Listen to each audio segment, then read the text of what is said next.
Hello and welcome back to my channel. Bonsoir et bienvenue sur ma chaîne. My name is Muriel and well, it's time for another bloody monthly reading wrap up. And I say it in that tone because, well, August was actually a surprisingly good reading month. It was abysmal for my mental health and my personal life. So you would lose some, I guess.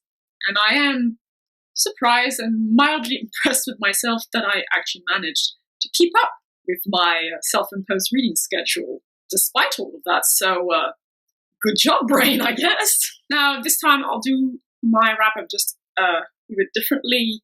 Instead of doing it in a purely chronological order, I'll do it by book type. So I'll talk about the graphic fiction I read, the fiction, the short story collections, and then the nonfiction I read this month. So I read a total of 12 books.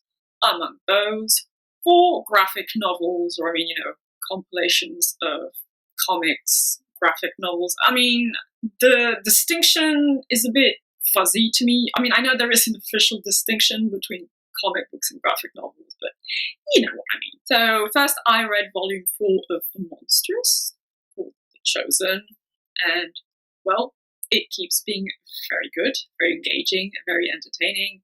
The graphic style is still amazingly beautiful, and you get more details about the characters, the world building, the stakes, etc. 4 stars, no real complaints. Then I finished the Why the Last Man series with books 4 and 5, so volumes 7 to 10. You know, it was a really, really good series. I was very happy and satisfied with the ending, which was slightly bittersweet. The character development was very good.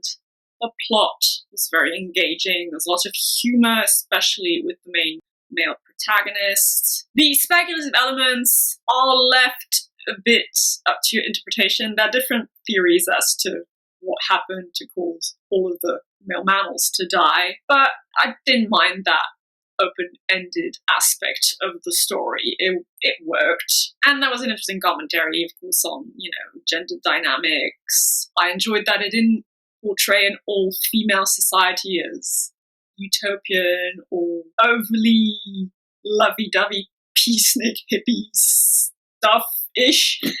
You know what I mean? It was realistic, and yeah, it's still probably not as deep as some of the literary SFF I've read on that kind of topic, but like for a graphic novel series, it's fairly impressive, and I would honestly highly recommend it. It was really good. The graphic style, like I said at the very beginning, isn't really my thing. It's like very classic American comic book-esque. But over time, I got used to it and just refocused on the story and characters. I gave the series overall solid 4 stars out of 5. It's an 8 to an 8.5 out of 10 for me. And then last week, I read volume 3 of Saga.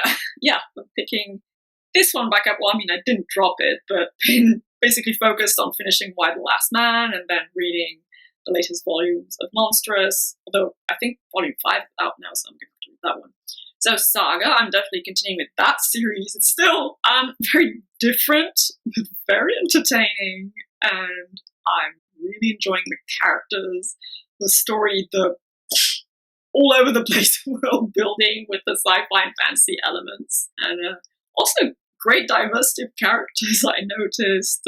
Yeah, it's a wild ride, most definitely, but I'm looking forward to picking up the following volumes. And fiction-wise, I, of course, reread his Dark Materials, and I just recently put up my series review for it. So these 3, Northern Lights, The Subtle Knife, and The Amber Spyglass.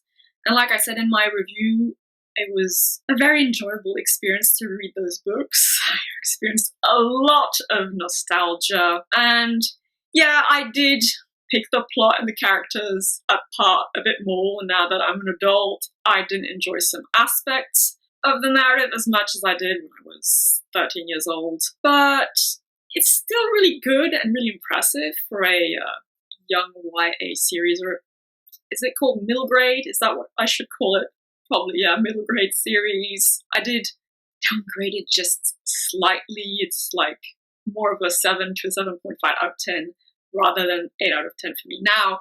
But still, it's very good despite its flaws, and like, I love the demons, that's never going to change, and Lyra is just such a striking character, and it does give you a lot of food for thought, even if, in my opinion, it's entry-level stuff, at least for someone who thinks a lot about these kinds of themes.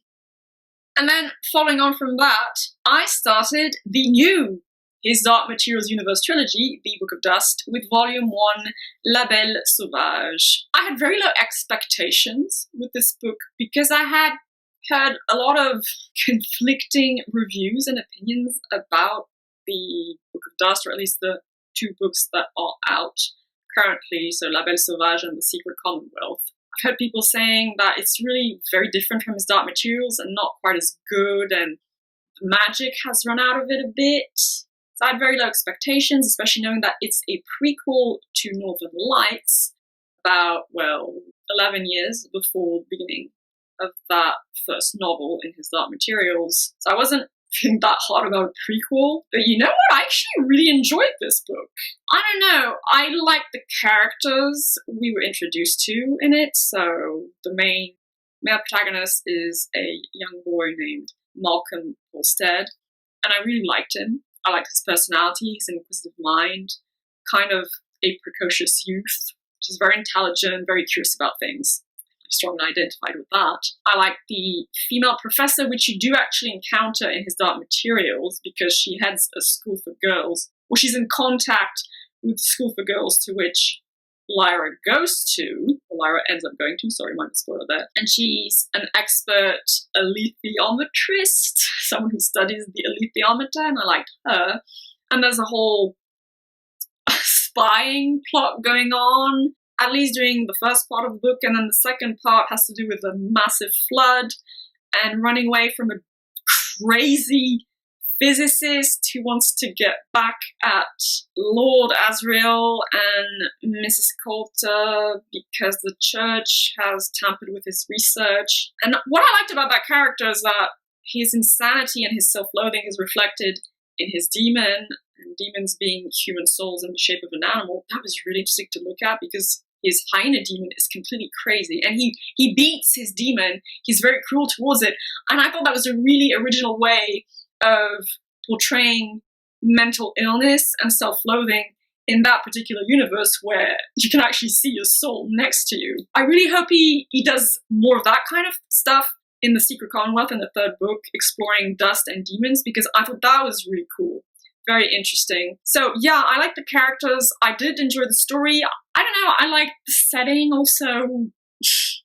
England, maybe because I have family there, so I just enjoy that setting. I enjoy the alternative history vibe to Lyra's England and Lyra's world. And without spoiling anything, I was a bit confused because in the second part of the book, you get introduced to supernatural elements which weren't at all present in His Dark Materials, and I was like, oh, you're going down that route? Well, that's something different. How does that fit in? So I'm very curious to see how that's going to play out in The Secret Commonwealth, because it seems to be directly tied into that name. So yeah, I'm very, very curious. The only reason why I didn't immediately follow up with The Secret Commonwealth is because I'm waiting for it to come out in paperback format. So yeah, happily surprised overall is how I would put it. So hopefully that general sentiment of being happily surprised will continue on with The Secret Commonwealth when I read it in about 6 weeks' time.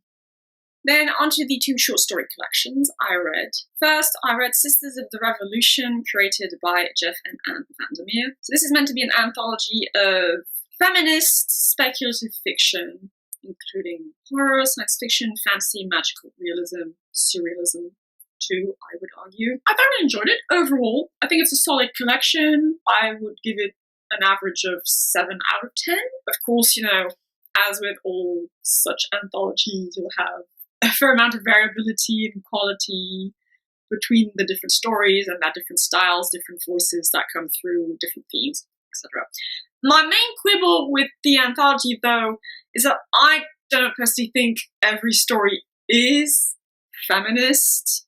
Now, your mileage may vary, as they say, on this, but no, I didn't think it was the case for every single story. In fact, I rated every single story, as I do.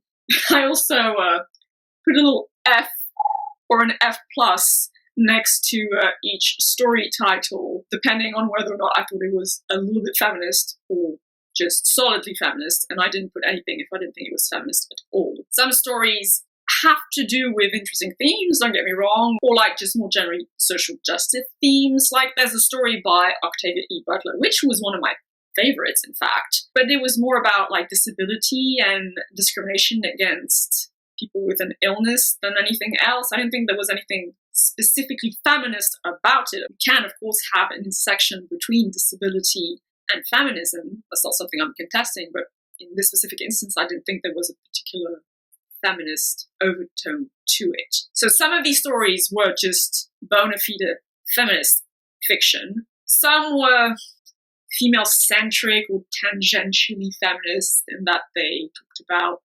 women in abusive marriages or just women expressing being tired with their lives and just the drudgery of their stifling ordinary lives and things like that. And then some stories had to do with just general sci-fi or speculative themes like human extinction, environmentalism, things like that. The very first story, in fact, isn't feminist at all either.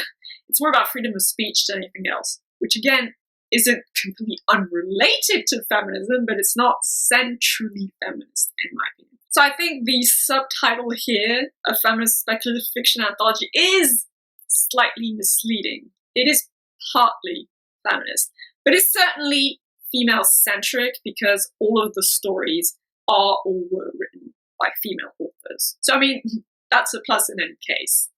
And I would still recommend this anthology if this is something that sounds interesting to you. Definitely go for it. And then last week I read this, The King in Yellow by Robert W. Chambers, which is a mixture of horror, supernatural, romantic, and literary fiction. I primarily bought this because I wanted the cosmic horror stories, for which, well, the title of the collection is known. It has been cited as an inspiration for H.P. Lovecraft, amongst other things.